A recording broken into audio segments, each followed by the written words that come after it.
Selamat pagi, Tuhan memberkati kita semua yang kembali lagi bersama dengan kami dalam ibadah online, ya. Ibadah online ini daripada Gereja Agape Inanam, ya. Syukur puji Tuhan karena sekali lagi dapat bersama-sama dengan Anda semua, baik jemaat Tuhan maupun yang mengikuti live ibadah ini, ya. Ini adalah kesempatan kita, ya, untuk datang di hadapan Tuhan, ya. Haleluya. Dan walaupun dalam waktu pandemik ini bukan penghalang untuk kita beribadah kepada Tuhan. Nah, sebelum kita memasuki, ya, pujian penyembahan dan dengar khotbah, mari kita sama-sama berdoa terlebih dahulu. Mari kita datang di hadapan Tuhan. Haleluya, haleluya, haleluya. Terima kasih Bapa yang kami kenal di dalam nama Yesus. Kami mengucap syukur karena pada hari ini kami datang kepadamu. Kami dapat datang sekali lagi di hadapan-Mu. Dan kami tahu Tuhan bahwa hari-hari ini bahwa kami memerlukan pendekatan lebih dalam lagi di dalam Engkau. Bukan hanya sekadar pemahaman-pemahaman yang biasa, tapi kami memerlukan pendekatan, hubungan yang rapat bersama dengan Tuhan di hari-hari yang terakhir ini. Kami bersyukur Tuhan pada hari ini sekali lagi kami dapat datang di hadapan-Mu. Kami dapat beribadah. Tuhan, persiapkan hati kami untuk masuk dalam pujian penyembahan, dan Engkau Tuhan yang mempersiapkan tanah hati kami untuk mendengarkan firman-Mu. Dan Tuhan, biarlah ibadah ini awal, tengah, dan akhir, biarlah Tuhan penyertaan Roh Kudus-Mu memberikan kami kekuatan, memberikan kami sukacita, memberikan kami penghiburan. Karena kami tahu bahwa Allah melakukan pekerjaan yang luar biasa. Karena Allah yang kami sembah adalah Allah yang hidup. Karena Allah yang hidup, Dia akan melakukan perkara-perkara yang besar. Itu di dalam nama Tuhan Yesus kami percaya bahwa ada perkara-perkara yang baru, ada perkara-perkara yang mungkin kami tidak ketahui daripada pemikiran kami, yang sedang Allah persiapkan bagi kami. Terima kasih Tuhan, kami terima berkat-Mu Tuhan di dalam ibadah ini. Dan biarlah Tuhan penyertaan dalam ibadah ini, biarlah Engkau mengurapi kami, biarlah Engkau mengurapi setiap yang mengambil bahagian dalam ibadah ini. Kami bersyukur, berterima kasih Tuhan, baik jemaat yang mengikuti ibadah online maupun sesiapapun juga Tuhan mengikuti ibadah online kami pada saat ini. Biarlah Tuhan semuanya diberkati, semuanya diurapi, semuanya Tuhan untuk kemuliaan bagi nama-Mu. Kami bersyukur dan berterima kasih hanya di dalam nama Tuhan Yesus. Sama-sama kita katakan amin. Haleluya. Haleluya. Mari kita mengangkat pujian ini. Datanglah dan bertata. Ya, bagi jemaat Tuhan yang mengikuti ibadah online pada saat ini, ya, mari kita memuji Tuhan. Haleluya. Kita bertepuk tangan bagi Tuhan.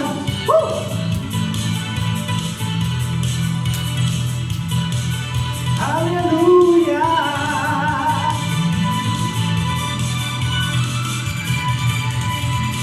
Pelukis cakrawala, merangkai cagaraya, pencipta alam semesta, pemilik kehidupan dan sanggup menyelamatkan jalan-jalan kebenaran. Haleluya. Kami rindukan kuasa lawakan-Mu, kebangkitan pasti terjadi. Haleluya. Datanglah dan bertanda, kuat dan berkuasa, saat hati bersatu menaikkan pujian, belenggu dipatahkan, mukjizat dinyatakan.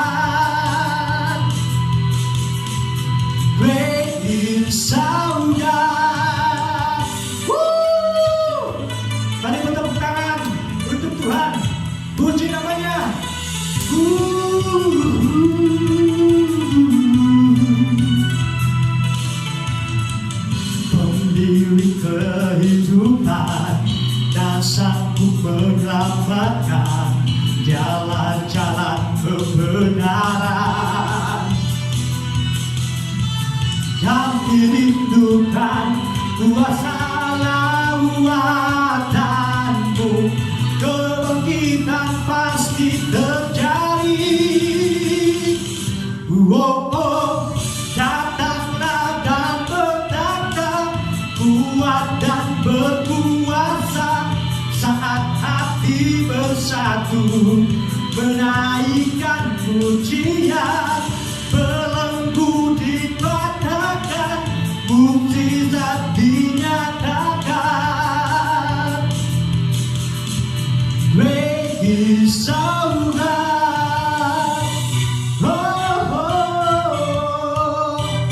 Terpujilah nama Tuhan, amin.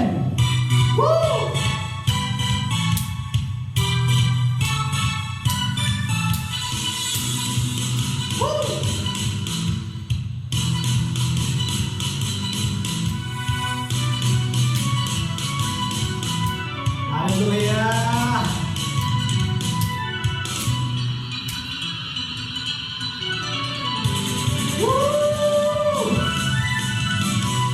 Haleluya Yesus.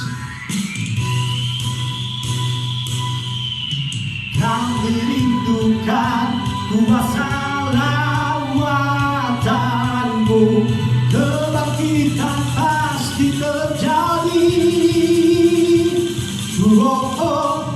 Datanglah dan berdatang, kuat dan berkuasa, saat hati bersatu menaikkan pujian, belenggu dipatahkan, mukjizat dinyatakan. Great is our God. Haleluya, berikan kemuliaan bagi nama Tuhan. Hanya dekat pada Allah. Mari kita datang di hadapan Tuhan. Kita datang di hadapan-Nya. Kita bersyukur kepada-Nya. Amin. Yesus, terima kasih Tuhan.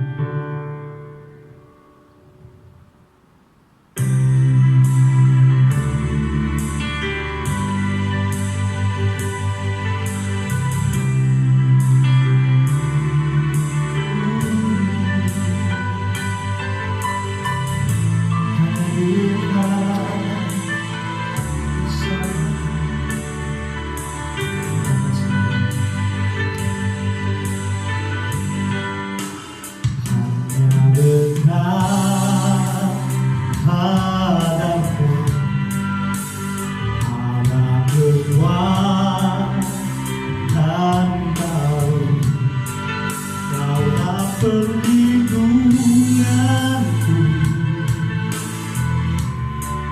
keselamatanku,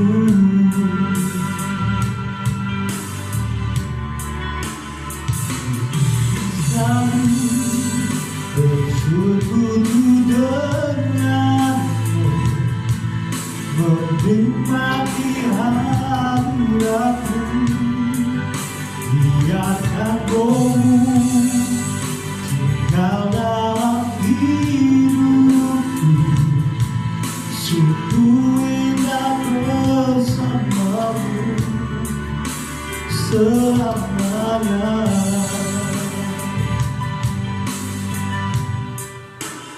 Hanya dengan aku rasa tenang hatiku, Kau sertai jalanku sepanjang hidupku.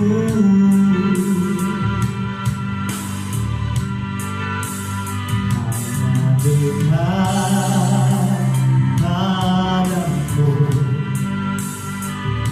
ada kekuatan baru, Kaulah perlindunganku, keselamatanku.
Ku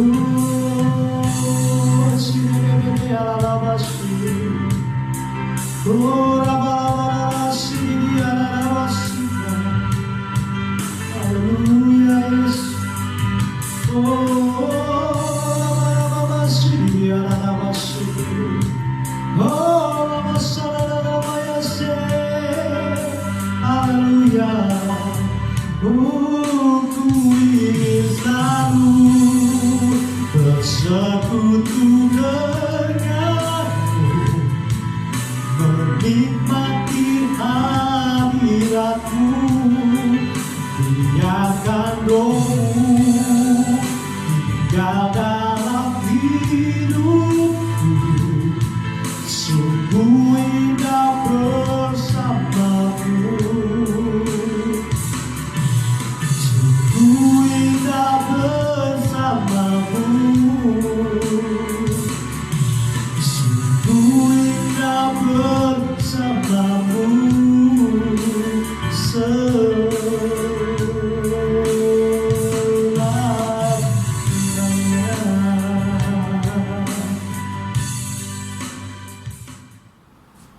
Shalom dan selamat pagi. Terima kasih kepada Saudara Nazil yang sudah melayani kita di dalam puji-pujian pagi hari ini. Kita bersyukur karena masih ada kesempatan untuk kita beribadah sekali lagi pada hari ini, walaupun masih di dalam talian, tetapi kita berharap pada minggu hadapan ibadah boleh diadakan. Saya mengajak semua jemaat pagi hari ini, mari kita arahkan seluruh pemikiran kita, hati kita untuk terus mau belajar firman Tuhan. Pagi hari ini kita mau terus beribadah lewat pembelajaran firman Tuhan. Saya mendorong kita semua yang ada di rumah, ayo fokuskan telinga Anda, hati Anda, supaya pagi hari ini kita sama-sama dapat menerima berkat daripada Tuhan, menerima berkat daripada firman Tuhan yang disampaikan, biar kita semua terus dapat bertumbuh walaupun kita dibatasi oleh ruangan, bukan lagi sama-sama dalam satu gedung, tetapi hanya melalui talian. Mari kita berdoa sebelum kita mau mendengar firman Tuhan. Saya mengajak kita semua sama-sama berdoa. Allah Bapa kami di surga, kami bersyukur untuk kesempatan untuk kami mempelajari firman Tuhan pagi hari ini. Berkati setiap firman yang sudah yang akan disampaikan, supaya yang mendengar maupun yang menyampaikan dapat menerima berkat daripada Engkau. Memohon Roh Kudus Tuhan supaya memberi pencerahan kepada kami, supaya hati kami terbuka sehingga kami dapat dibentuk lewat penyampaian firman. Terima kasih Tuhan, di dalam nama Yesus kami berdoa. Amin. Pagi hari ini saya mau belajar, saya mau kita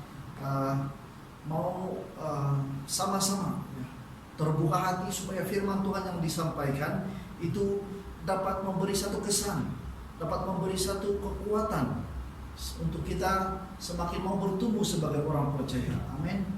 Nah, hari ini saya yakin bahwa dalam kehidupan kita di dunia yang modern hari-hari ini, seringkali kita diperhadapkan dengan banyak kabar berita, kabar yang buruk, ya, yang menakutkan. Kita diperhadapkan dengan situasi yang membuat kita tidak selesa. Kita diperhadapkan dengan situasi yang membuat kita takut.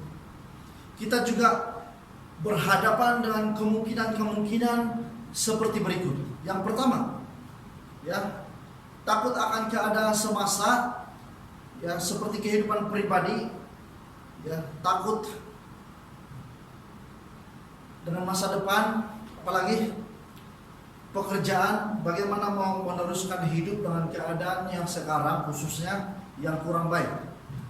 Yang kedua, takut akan keadaan keluarga, ya, seperti contohnya kesehatan istri, anak-anak, dan juga termasuk masa depan mereka sebagai ahli keluarga, ya. Kemudian kecukupan, kesehatan, pendidikan, banyak lagi. Dan saya pikir ketakutan itu semakin bertambah ketika kita sedang berhadapan dengan pandemik yang menjadi satu masalah kepada seluruh dunia. Kemudian dari sudut yang lain, mungkin dari situasi ekonomi yang agak teruk akibat daripada kesan pandemi yang melanda.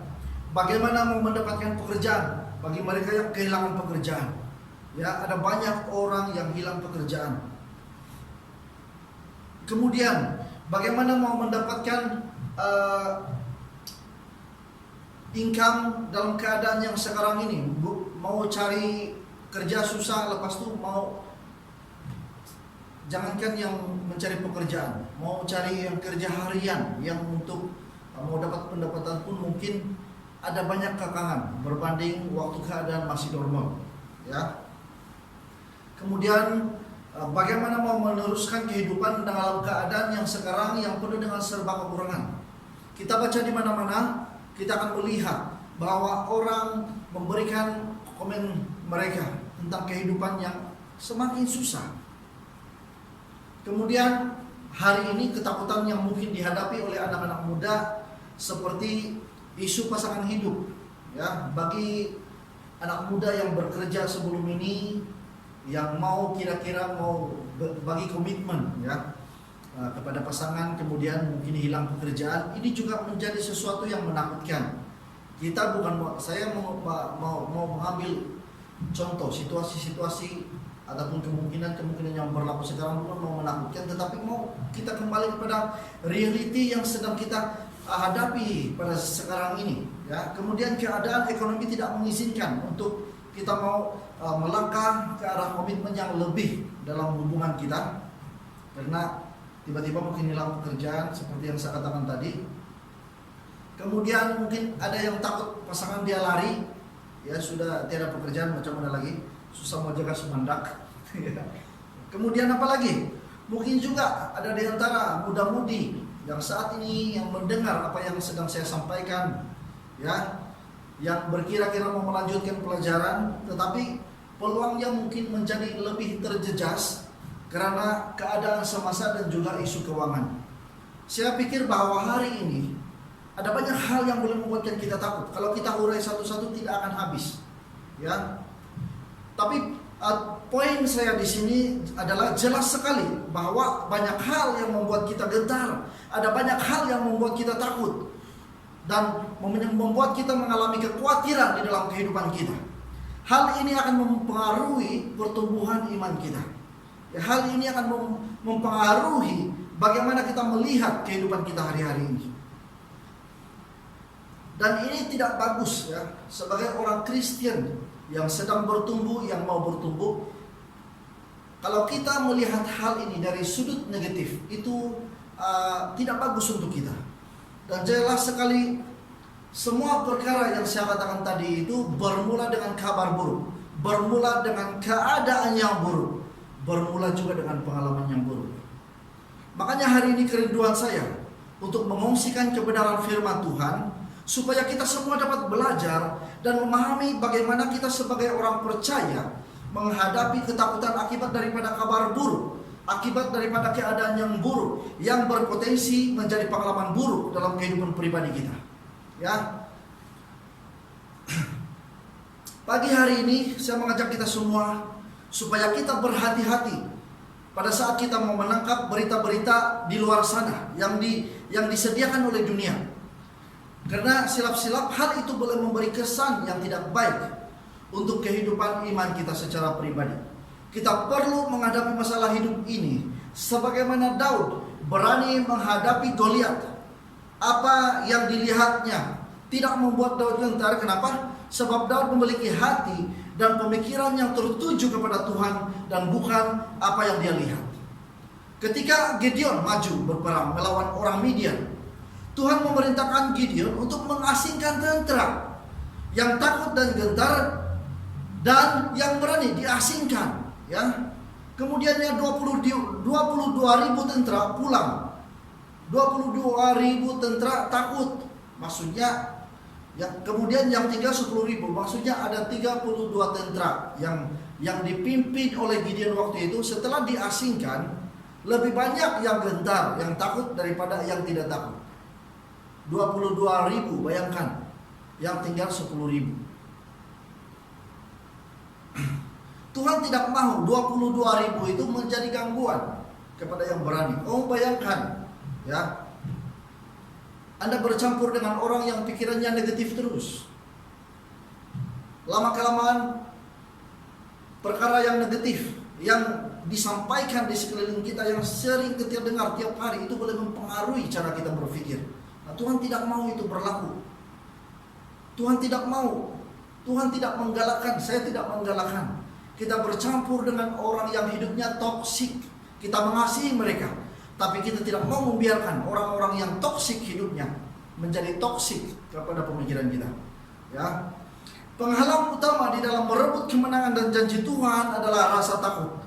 Itu sebabnya Tuhan memerintahkan Gideon untuk memisahkan tentara yang takut dan gentar. Kamu boleh lihat sendiri ceritanya dalam Hakim 7. Ya, Hakim pasal 7 ayat 3. Perkongsian yang saya mau sampaikan ini bukanlah mengajar kita bagaimana mendapatkan uang ketika kita tiada uang. Bukan mengajar kita bagaimana mau mendapatkan pekerjaan ketika kita tiada pekerjaan. Bukan mengajar kita bagaimana membuat pasangan tidak meninggalkan kita, ataupun mengajar kita bagaimana mau memulihkan ekonomi kita.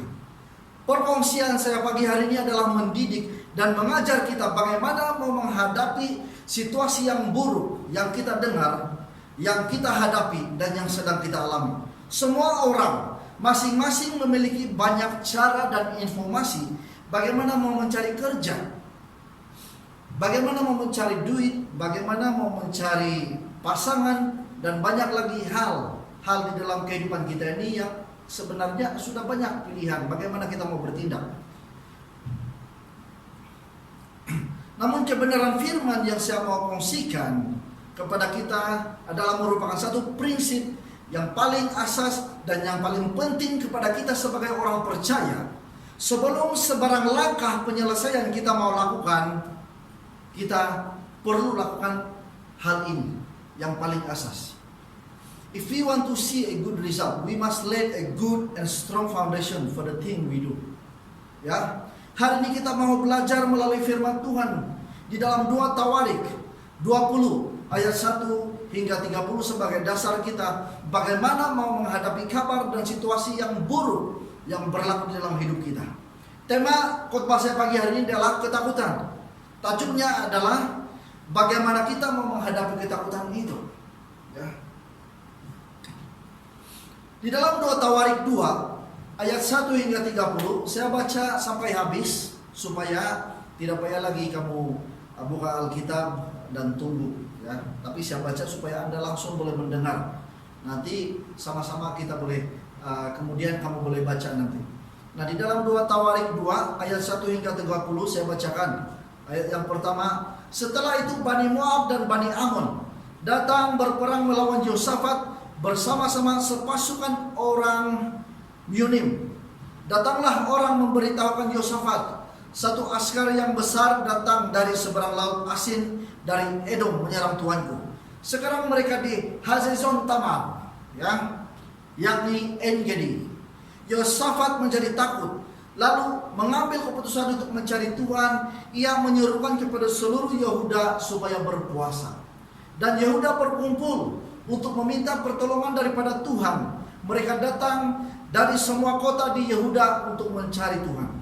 Lalu Yosafat berdiri di tengah-tengah jemaah Yehuda dan Yerusalem di rumah Tuhan di muka pelataran yang baru dan berkata, "Ya Tuhan, Allah nenek moyang kami, bukankah Engkau Allah di dalam sorga? Bukankah Engkau memerintah atas segenap kerajaan bangsa? Kuasa dan keperkasaan ada di dalam tangan-Mu, sehingga tidak ada orang yang dapat bertahan melawan Engkau. Bukankah Engkau Allah kami yang menghalau penduduk tanah ini dari depan umat-Mu Israel dan memberikannya kepada keturunan Abraham sahabat-Mu itu untuk selama-lamanya? Lalu mereka mendiami tanah itu dan mendirikan bagimu tempat kudus untuk namamu, kata mereka.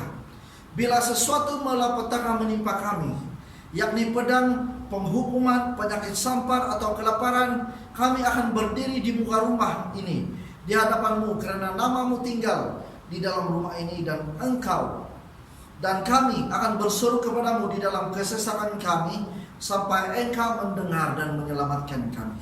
Sekarang lihatlah Bani Amon dan Moab dan orang-orang dari pergunungan Seir ini.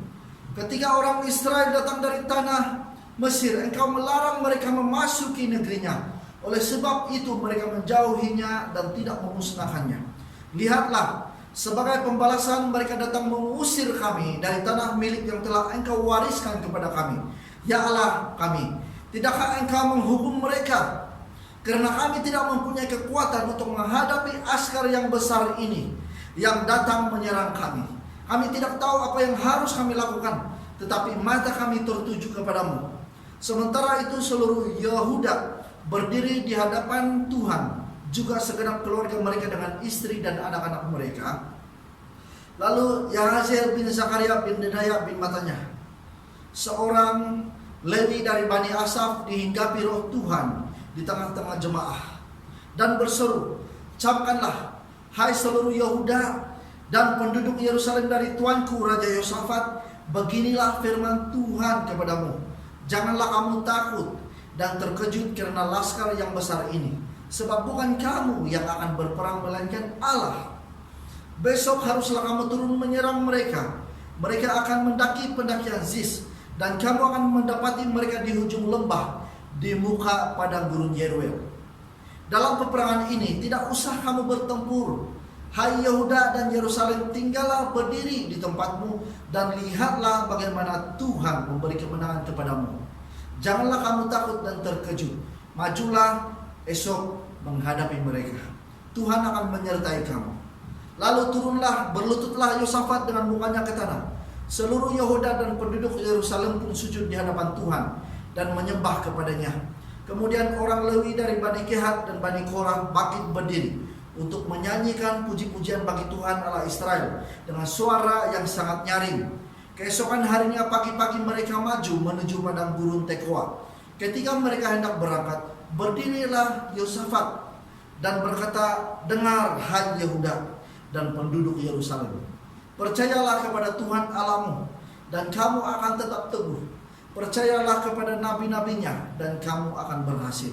Setelah ia berunding dengan rakyat, ia mengangkat orang-orang yang akan menyanyi nyanyian untuk Tuhan dan memuji Tuhan dalam pakaian kudus yang semarak pada waktu mereka keluar di muka orang-orang bersenjata, sambil berkata, nyanyikanlah nyanyian syukur bagi Tuhan, bahwasanya untuk selama-lamanya kasih setianya.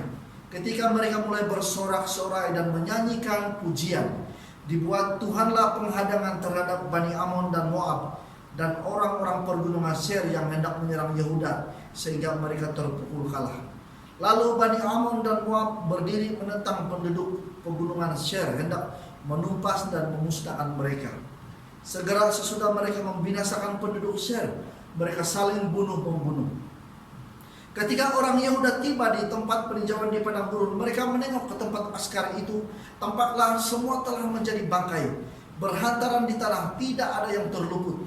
Lalu Yosafat dan orang-orangnya turun untuk menjarah barang-barang mereka. Mereka menemukan banyak ternak, harta milik, pakaian, dan barang-barang berharga. Yang mereka rampas itu lebih banyak daripada yang dapat dibawa. 3 hari lamanya mereka menjarah barang itu karena begitu banyaknya. Pada hari keempat mereka berkumpul di lembah pujian. Di sanalah mereka memuji Tuhan. Dan itulah sebabnya orang menamakan itu lembah pujian hingga sekarang. Lalu pulanglah sekalian orang Yehuda dan Yerusalem dengan Yosafat di depan. Mereka kembali ke Yerusalem dengan sukacita, karena Tuhan telah membuat mereka bersukacita karena kekalahan musuh mereka. Mereka masuk ke Yerusalem dengan gambus dan kecapi dan nafirin, lalu menuju rumah Tuhan. Ketakutan yang dari Allah menghinggapi semua kerajaan negeri-negeri lain ketika mereka mendengar bahwa Tuhan yang berperang melawan musuh-musuh Israel. Dan kerajaan Yosafat amanlah, karena Allahnya mengaruniakan keamanan kepadanya di segala penjuru. Cerita ini merupakan satu keadaan di mana Raja Yosafat, Raja Yehuda pada waktu itu dikunjung oleh tamu, bukan tamu yang baik, ya, tetapi dia mendengar laporan daripada daripada orang memberitahu kepadanya bahwa ada satu kumpulan askar yang besar yang datang mau menyerang mereka. Ya. Dan itu menyebabkan Yosafat dalam keadaan ketakutan. Alkitab mencatat dia ketakutan. Namun puji Tuhan, dengan pertolongan Tuhan, kita melihat ceritanya berakhir dengan baik, di mana kemenangan milik bangsa Israel, kemenangan yang diberikan oleh Allah semata-mata. Nah, ada banyak pelajaran, ada banyak prinsip yang kita boleh pelajari di sini, dan inilah yang saya mau kongsikan kepada kita, dan saya rindu supaya setiap kita dapat menerima kebenaran daripada firman ini, sehingga kita tahu, kita dapat belajar sesuatu daripada cerita melalui Raja Yosafat ini. Apakah kebenaran yang kita pelajari di dalam kisah Raja Yosafat ini? Yang pertama, ketika Yosafat mengalami kegoncangan, ketika dia mengalami kekhawatiran, ketakutan karena mendengar kabar buruk, bukan hanya dia sedang mendengar, tetapi dia diperhadapkan dengan satu situasi di mana ada bangsa yang besar, yang begitu jumlah tentara yang besar yang mau berperang dengan mereka. Alkitab mencatat Yosafat ketakutan. Saya yakin bahwa keadaan Yosafat ini ketika berhadapan dengan masalah ini, yang ketakutan ini normal. Setiap kita berhadapan dengan masalah yang besar, pasti yang namanya ketakutan itu ada. Setiap orang pasti akan mengalami yang namanya kekhawatiran, ketakutan ketika diperhadapkan dengan situasi yang buruk. Tetapi Yosafat di dalam ketakutannya itu, dalam membuat satu tindakan yang luar biasa. Dan ini yang kita mau pelajari. Apakah yang dilakukan? Apakah prinsip yang kita boleh pelajari dalam kisah Yosafat ini? Yang pertama, Alkitab mencatat di dalam ayat 3, dia bilang Yosafat menjadi takut. Siapa tidak takut tuh? Kalau ada peperangan yang besar mau terjadi dan terang-terang bahwa yang menyerang itu banyak, kumpulan yang besar. Yosafat di dalam ketakutannya itu sangat luar biasa. Alkitab mencatat Yosafat menjadi takut, lalu mengambil keputusan untuk mencari Tuhan. Ia menyuruhkan kepada seluruh Yehuda supaya berpuasa, dan Yehuda, bukan hanya Yosafat yang meresponi mencari wajah Tuhan. Ketika Yehuda menyampaikan kabar itu kepada rakyatnya, Yehuda berkumpul untuk meminta pertolongan ya daripada Tuhan. Mereka datang dari semua kota di Yehuda untuk mencari Tuhan. Lalu Yosafat berdiri di tengah jemaah dan Yehuda dan Yerusalem di rumah Tuhan di muka pelataran yang baru. Semua orang ketika menerima berita buruk, hal pertama yang Yosafat lakukan adalah berdoa. Dia ketakutan, tetapi tindakannya tindakannya adalah berdoa, bukan meroyan. Banyak orang Kristen nih, apabila berhadapan dengan masalah mereka meroyan, bukan berdoa. Kita komplain.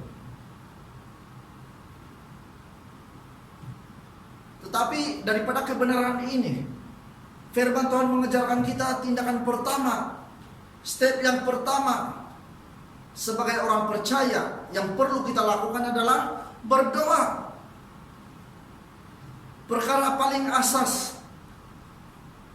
yang perlu kita lakukan ketika menghadapi perkara yang buruk adalah berdoa. Sebagai orang percaya, perkara pertama yang sepatutnya kita lakukan adalah berdoa, meminta petunjuk kepada Tuhan. Minta hikmat dan kebijaksanaan kepada Tuhan, supaya kita ada kekuatan untuk membuat pertimbangan yang benar di dalam situasi yang buruk itu. Berdoa merupakan kunci untuk menerima hikmat dan kebijaksanaan daripada Tuhan. Bukan meroyan, bukan komplain, bukan kecewa.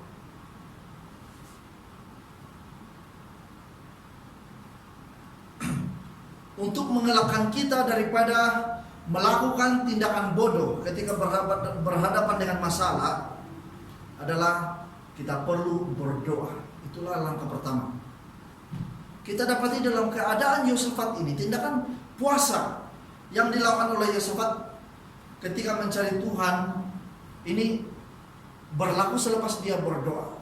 Ya, jangan jadi orang percaya yang mengutamakan dahulu tindakan-tindakan yang kita pikir, tindakan rohani, tapi tidak melakukan hal pertama yang paling penting, yaitu berdoa.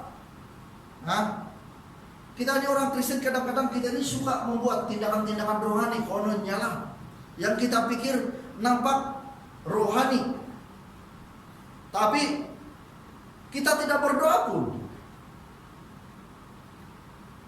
Tapi kita lihat cerita Yosafat ini, dia berdoa.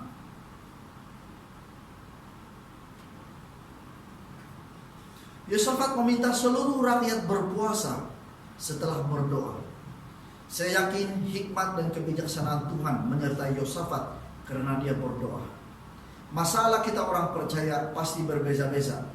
Bukan bermaksud ditulis di sana Yosafat setelah berdoa dia berpuasa, maka asal ada masalah kita puasa. Bukan saya mau menghalang kita berpuasa, tetapi saya mau menekankan di sini berdoa, dan Tuhan akan memberi kita hikmat, kebijaksanaan.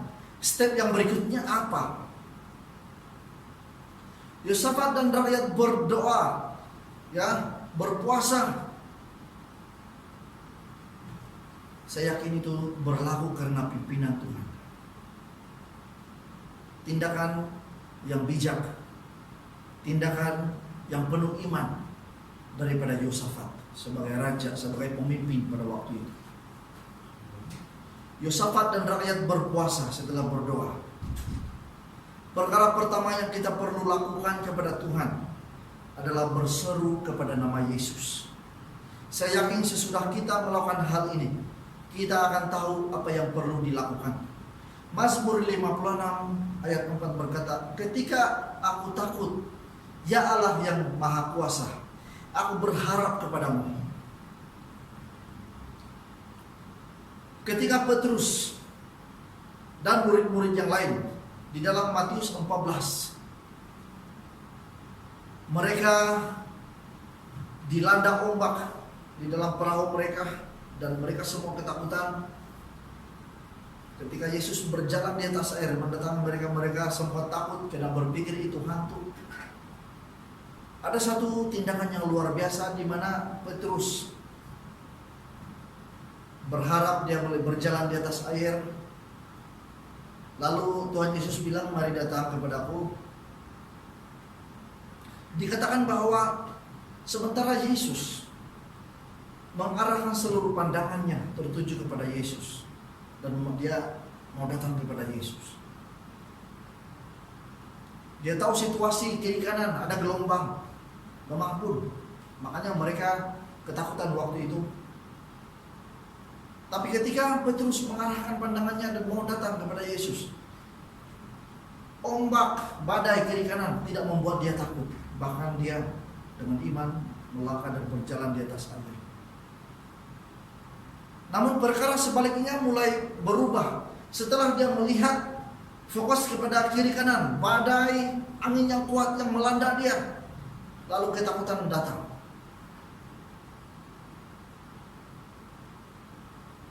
Distraction, gangguan yang diterimanya. Selama Yesus, kita sebagai orang percaya, kita fokus kepada Tuhan, mencari wajah Tuhan dalam pergumulan, dalam situasi yang buruk kita. Saya sangat yakin kita bukan umat Tuhan yang tenggelam di dalam masalah kita. Kita adalah anak Tuhan yang berjalan di atas masalah kita. Amin. Kemudian prinsip kedua, apa yang perlu kita lakukan? Prinsip yang kedua yang kita boleh pelajari dalam cerita di dalam 2 Tawarik ini adalah menantikan Tuhan. Tadi saya bilang, apakah kebenaran yang kita boleh pelajari dalam kisah Raja Yosafat ini? Yang pertama tadi mencari Tuhan, yaitu berdoa dan meminta petunjuk. Yang selanjutnya, yang kedua yang kita boleh pelajari adalah menantikan Tuhan. Jangan bertindak terburu-buru. Ya, apakah yang Raja Yosafat dan seluruh Yehuda lakukan setelah mendengar kabar buruk ini? Ini kabar bukan biasa. Satu angkatan yang besar mau berperang, itu melibatkan hidup dan mati. secara kuantitinya mungkin mereka tidak ada keyakinan. Makanya mereka dalam ketakutan, tetapi mereka mencari Tuhan.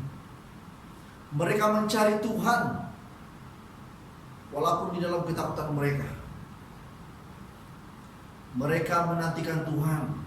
Mereka tidak bertindak terburu-buru. Mereka tidak terlalu cepat bereaksi. Ya. Di dalam firman Tuhan di dalam 2 Tawarik ayat 20 ayat 14 ini dikatakan begini. Ya, lalu Yahaziel bin Zakaria bin Benaya bin Matanya, seorang Lewi dari Bani Asaf, dihinggapi roh Tuhan di tengah-tengah jemaah dan berseru, ucapkanlah hai seluruh Yehuda dan penduduk Yerusalem dan tuanku Raja Yosafat, beginilah firman Tuhan kepadamu.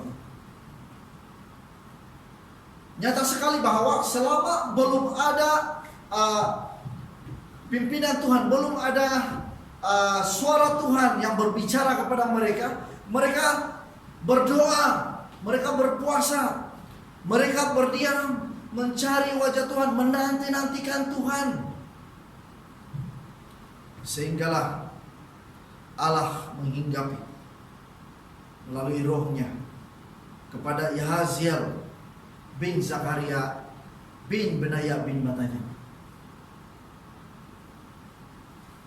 Dan bicaranya begini, dia bilang begini, janganlah kamu takut dan terkejut karena laskar yang besar ini, sebab bukan kamu yang berperang melainkan Allah. Besok haruslah kamu turun menyerang mereka. Mereka akan mendaki pendakian Ziz, dan kamu akan mendapati mereka di ujung lembah, di muka padang gurun Yeruel. Dalam peperangan ini tidak usah kamu bertempur, hai Yehuda dan Yerusalem. Tinggallah berdiri di tempatmu dan lihatlah bagaimana Tuhan memberikan kemenangan kepadamu.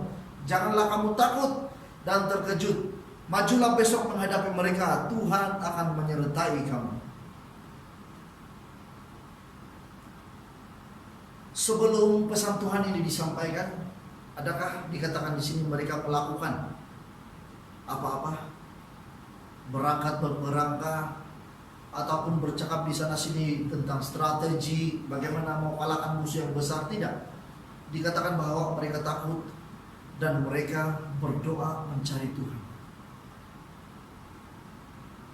Dan saya yakin tujuan mereka mau berdoa sebab mereka mau meminta pertolongan kepada Tuhan. Mereka sedang menanti-nantikan suara Tuhan. Mereka sedang menanti-nantikan pimpinan Tuhan. Daud berkata di dalam Mazmur 27, ya, ketika dia mengatakan tentang cabaran dan bahaya daripada musuhnya, dia menjelaskan tentang keyakinannya kepada Tuhan, dan dia menuliskan juga di dalam ayat terakhir di dalam perikop ayat Alkitab itu, di dalam ayat 14 dia bilang begini, nantikanlah Tuhan, kuatkanlah dan teguhkanlah hatimu, ya nantikanlah Tuhan. Kalau kita melihat kehidupan Daud ini, kita cukup paham betapa Daud ini diancam. Berapa kali dia diancam mau dibunuh oleh musuh-musuhnya, dikhianati oleh musuh-musuhnya. Ya. Tapi Daud berkata, dia tidak takut. Di dalam Mazmur 27, dia aman di dalam perlindungan Tuhan. Dan dia memberitahu kepada kita begini, nantikanlah Tuhan, kuatkanlah dan teguhkanlah hatimu. Ya, nantikanlah Tuhan. Saudara dan saya perlu berdoa dan menantikan apakah pimpinan Tuhan ketika kita sedang berhadapan dalam situasi yang buruk dalam kehidupan kita hari-hari ini. Apakah situasi buruk yang sedang kita hadapi hari-hari ini, adakah kita berdoa ataupun kita bertindak seperti apa yang kita pikir? Marilah kita berseru kepada Yesus. Dialah hikmat dan kebijaksanaan kita. Kalau kita perhatikan, sementara mereka berdoa, ya, seperti yang saya katakan tadi, tidak ada pengarahan tentang apa yang perlu dilakukan. Sehinggalah Tuhan berbicara kepada mereka melalui Yahaziel di dalam ayat 14 tadi. Ya, mereka hanya berdoa dan berpuasa. Saya yakin bahwa apa yang mereka sedang lakukan pasti sesuai dengan pimpinan Tuhan pada saat itu. Bukan karena mereka tidak tahu apa yang mau dibuat. Pastinya sebagai satu kerajaan, mereka sudah ada tentara, mereka mungkin tahu bagaimana mau berperang. Tetapi dalam situasi itu, kalau kita lihat tidak ada pengarahan mau dilakukan apa, sehingga Tuhan berbicara kepada mereka. Saya yakin mereka sedang menanti-nantikan pimpinan Tuhan. Janganlah kita sementara kita sibuk berdoa, ya. Kita bilang kita berdoa, tetapi pada masa yang sama kita sibuk di sana sini. Berdoa pun belum habis sudah sibuk sana sini mau buat itu ini, ya. Buat itu ini padahal kita tidak pasti pun apakah yang kita lakukan itu karena pimpinan Tuhan atau tidak. Silap-silap tindakan kita itu hanyalah refleksi daripada ketakutan pribadi kita, ketakutan yang menghantui kita, kekecewaan yang menghantui kita. Kita bertindak secara menggelabah, sembrono orang bilang, ya. Semua hanya akan memenatkan, mengecewakan dan sia-sia jika kita melakukannya. Kita bertindak secara melulu. Bila bercakap tentang menanti-nanti, coba bayangkan kalau kita duduk, kita pergi di bus stop, di stasiun bus untuk menunggu bus. Sudah namanya kita mau menunggu bus, kita pergi bus stop, ya, tempat perhentian, tempat menunggu bus, kita tunggu di sana.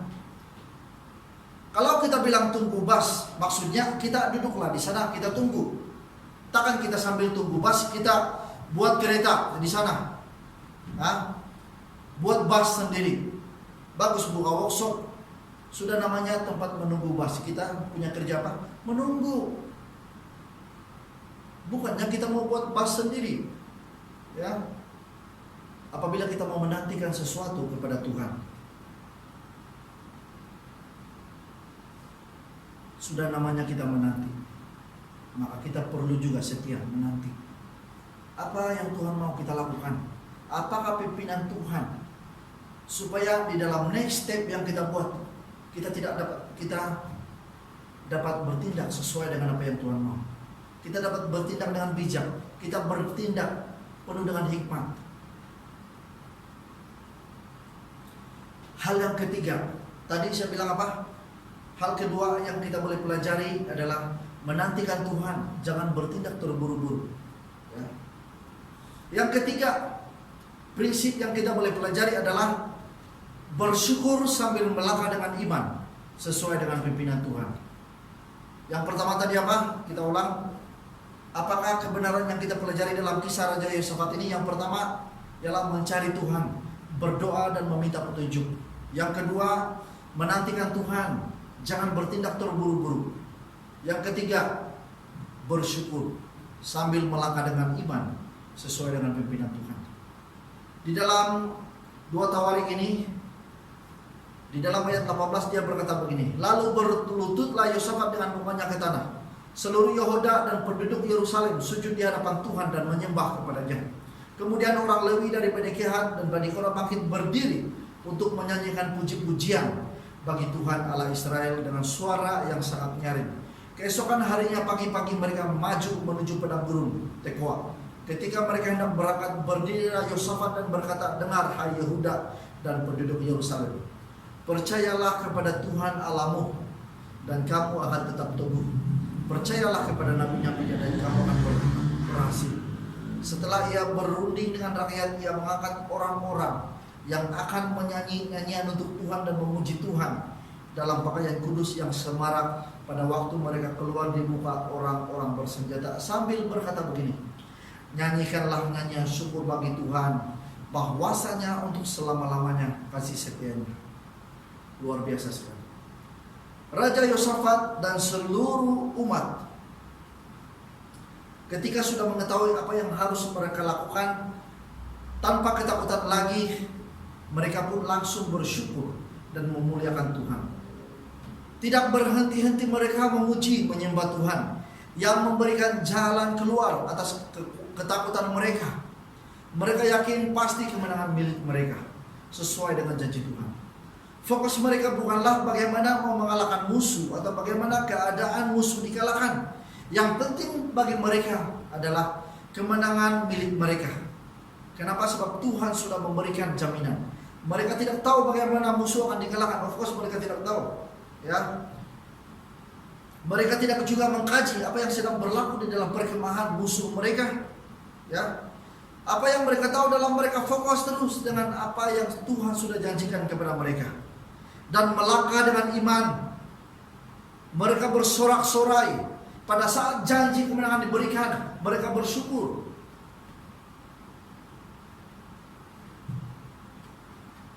Belum pun mereka melihat hasil. Kadang-kadang kita ini selagi kita belum melihat hasil, kita susah mau bersyukur. Kalau boleh apa saja masalah, kita mau lihat hasil baru kita bersyukur. Sedangkan sebagai orang percaya di dalam doa permintaan kita pun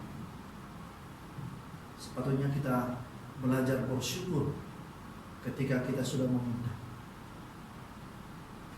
Jangan tunggu hasil dulu. Kalau belum keluar hasil kita berdoa, lepas itu kita tidak rasa bersyukur, kita pun tidak ada sukacita, itu doa tidak percaya. Sudah doa tapi masih takut. Yang paling bahaya sudah doa tapi masih menyalahkan Tuhan, ya. Jangan fokus dengan result. Jangan terlalu fokus dengan hasil. Yang paling penting adalah kita sudah ada keyakinan, kita tahu bahwa kalau kita melangkah, kita tahu bahwa Tuhan menyertai kita.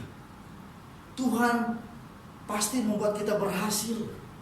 Ada satu keyakinan, ada satu iman yang menggerakkan kita bahwa sudah sampai waktu untuk kita melangkah dengan iman. Sudah sampai waktu untuk kita bertindak.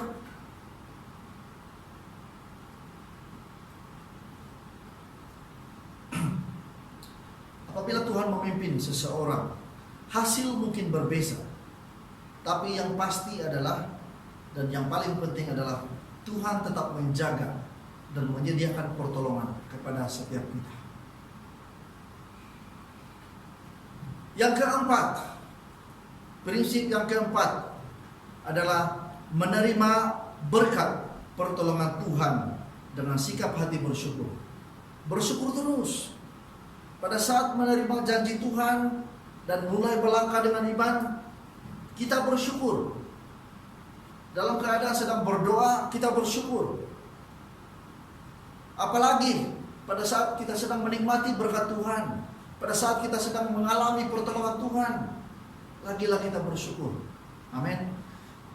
Di dalam ayat 25, lalu Yosafat dan orang-orangnya turun untuk menjarah barang-barang mereka. Mereka menemukan banyak ternak, harta milik, pakaian dan barang-barang berharga. Yang mereka rampas itu lebih banyak daripada yang dapat dibawa. 3 hari lamanya mereka menjarah barang-barang itu karena terlampau banyak. Pada hari keempat mereka di lembah pujian. Di sanalah mereka memuji Tuhan. Dan itulah sebabnya orang menamakan tempat itu lembah pujian. Bukan sahaja Yosafat dan orang-orangnya sudah memenangi peperangan, malahan mereka juga dilimpahi dengan hasil jarahan daripada musuh mereka, sehingga memerlukan masa 3 hari menjarah barang-barang itu. Sambil mengambil hasil jarahan itu, sambil mereka memuji Tuhan, sehingga tempat itu dinamakan lembah pujian. Apa yang kita boleh pelajari dari kebenaran ini? Kita dapati bahwa ternyata perkara yang menjadi ketakutan Yosafat pada mulanya ternyata berubah menjadi kemenangan. Bukan itu saja, mereka diberkati dengan hasil jarahan yang melimpah, sehingga hati mereka melimpah dengan puji-pujian kepada Tuhan. Marilah kita berdoa setiap kali berhadapan dengan kabar buruk. Saya yakin Tuhan punya jalan yang tersedia, yang terbaik untuk kehidupan kita sebagai anak-anaknya. Janganlah kita cepat bereaksi negatif dengan hal yang kurang baik yang terjadi dalam hidup kita. Carilah Tuhan dalam setiap situasi hidup kita. Pasti ada pimpinan Tuhan yang luar biasa untuk kita. Amin. Saya mau menutup perkongsian saya pagi hari ini dengan kesimpulan, ya. Yang pertama, kesimpulan saya adalah ketika kita berhadapan dengan situasi yang buruk, dan saya yakin ada banyak orang yang sedang berhadapan dengan keadaan yang buruk, yang menakutkan. Ya. Kabar yang buruk kita terima bukan hanya di negara kita, di negeri kita, tapi di seluruh dunia. Impak ekonomi, kesan daripada virus ini terlampau luas. Tapi kita tidak mau fokus dengan virus saja. Tiap hari kita pikir virus, kita tidak mau itu. Kita mau belajar daripada firman Tuhan ini. Yang pertama yang perlu kita buat adalah, ayo saya mengajak jemaat kita semua, mari kita bangun kehidupan doa kita. Mari kita belajar mencari Tuhan sekali lagi. Saya mengajak kita semua supaya sekali lagi kita membangun gaya hidup yang berdoa dalam kehidupan kita. Apabila kita mendengar kabar buruk, apabila kita sedang mengalami kabar buruk, mengalami keadaan yang buruk, kita mendengar, kita melihat, kita diperhadapkan dengan hal-hal yang buruk, ayo mari kita berdoa. Kita berseru kepada Yesus, karena Dialah hikmat dan kebijaksanaan kita. Seterusnya, setelah kita berdoa, mari kita mau menanti-nantikan Tuhan. Jangan terburu-buru bertindak, jangan terburu-buru bereaksi dengan hal-hal yang menakutkan. Kita menunggu, kita menanti-nantikan Tuhan. Kemudian, sesudah kita berdoa, kita menantikan Tuhan, menantikan pimpinan Tuhan. Ayo mari kita bersyukur. Bersyukur dan mulai melangkah dengan iman. Mulai berani bertindak. Dan yang terakhir, saya sangat yakin setiap kita kalau kita melangkah dengan pimpinan Tuhan, dengan pertolongan Tuhan, kita pasti akan menerima berkat pertolongan Tuhan. Dan mari kita menanam, membentuk, mengingatkan diri kita untuk terus-menerus bersyukur di dalam kita menjalani kesyukuran dalam hidup kita. Ayo mari kita terus-menerus bersyukur. Karena saya yakin bahwa Tuhan sudah menyiapkan pertolongan yang luar biasa. Sebagaimana Tuhan yang sama, yang bekerja, yang menolong Raja Yosafat dan seluruh bangsa Yehuda, bangsa Israel. Saya yakin demikianlah Allah yang hidup, yang menolong kita, membawa kita melalui perjalanan hidup kita yang sukar, apapun bentuk kesusahan itu. Saya yakin pasti tersedia pertolongan. Amin. Terima kasih. Saya harap kita semua diberkati dengan firman Tuhan. Mari kita berdoa. Tuhan, terima kasih untuk firman Tuhan yang menjadi teguran, menjadi peringatan kepada kami. Kami tahu Tuhan bahwa dunia boleh menyalurkan banyak berita, dunia boleh memberikan banyak perkara-perkara yang buruk. Tetapi Tuhan, sebagai orang percaya, kami yakin bahwa prinsip kebenaran firman Tuhan harus menjadi panduan kepada kami. Siang hari ini Tuhan, kami diingatkan, kami ditegur, kami dikuatkan bahwa ketika kami berhadapan dengan kesukaran, kami perlu mencari Engkau, kami perlu berseru kepada Yesus, kami perlu meminta kebijaksanaan, kami perlu supaya hikmat datang kepada kami, kami perlu meminta Yesus memimpin kami Tuhan. Kami tahu Tuhan, pimpinan Roh-Mu yang luar biasa, yang akan menolong kami, memberikan kami jalan keluar, memimpin kami bagaimana mau bertindak. Sehingga Tuhan, apapun masalah yang kami lalui, kami dapat membuat keputusan yang terbaik sesuai dengan apa yang Tuhan mau kami lakukan dalam hidup. Ajar kami Tuhan, supaya kami terus dapat bersyukur, walaupun mungkin banyak hal yang agak sukar dalam kehidupan kami. Banyak kesusahan mungkin yang kami sedang lalui dalam kehidupan kami hari-hari ini. Tapi Tuhan, kami mau bersyukur. Kami yakin bahwa ada pertolongan Tuhan yang tersedia buat kami. Terima kasih Tuhan. Kami memuji nama-Mu Tuhan atas kesetiaan-Mu, atas kebaikan-Mu di dalam hidup kami. Di dalam nama Yesus kami berdoa. Amin.